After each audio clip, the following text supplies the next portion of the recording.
goat's name is Maggie and is very nice and cute. And she's the youngest of all 4 goats. And they got her 2 months ago. Maggie, come here. Maggie. Come here. Good girl.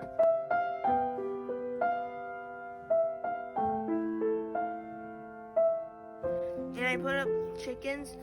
I put up all the animals because some predators might get them. This chicken is the nicest and most cooperative.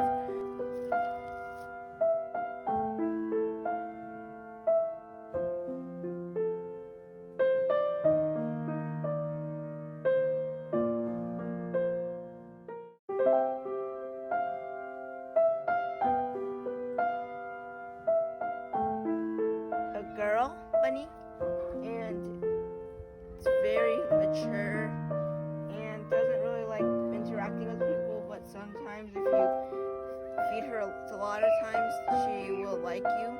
She's also a cancer survivor and she is very active.